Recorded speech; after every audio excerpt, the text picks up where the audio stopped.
সেখানে ভোটার সংখ্যা 12,36,83,512। গত বছরের চূড়ান্ত ভোটার তালিকায় ভোটার সংখ্যা ছিল 12,18,50,160। অর্থাৎ এই এক বছরে আমাদের ভোটার সংখ্যা বেড়েছে 18,33,352 জন। আমাদের ভোটার সংখ্যা বৃদ্ধির হার 1.5%।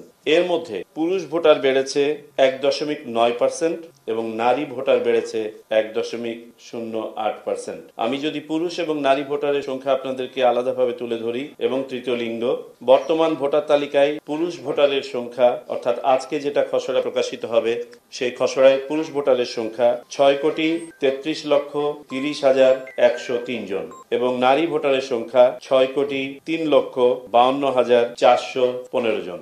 গত বছরে এই সংখ্যা দুটি ছিল, পুরুষ ভোটার সংখ্যা ছিল 6,21,44,587 জন এবং মহিলা ভোটার ছিল 5,97,04,641 জন।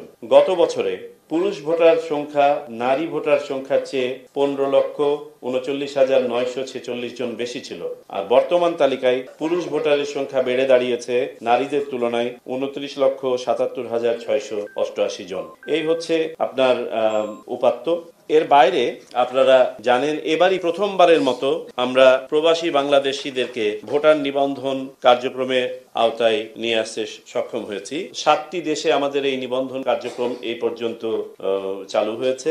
এই 7টি দেশ অর্থাৎ এশিয়ার 5টি দেশ এবং ইউরোপের 2টি দেশ। এশিয়ার 5টি দেশের মধ্যে দক্ষিণ পূর্ব এশিয়া মালয়েশিয়া এবং মধ্যপ্রাচ্যের 4টি দেশ সৌদি আরব, কুয়েত, কাতার এবং সংযুক্ত আরব আমিরাত। আর ইউরোপের 2টি দেশ যুক্তরাজ্য এবং ইতালিতে আমাদের 11টি মিশন অফিসে এই কার্যক্রম চালু হয়েছে। সেই কার্যক্রমের আওতায় এই পর্যন্ত চূড়ান্তভাবে নিবন্ধন সম্পন্ন হয়েছে 13,151 জনের। আবেদন করেছিলেন 37,850 জন, যারা বিভিন্ন প্রক্রিয়ায় আছে। এর মধ্যে কিছু আবেদন গৃহীত হয় নাই আর বাকি প্রক্রিয়াধীন আছে।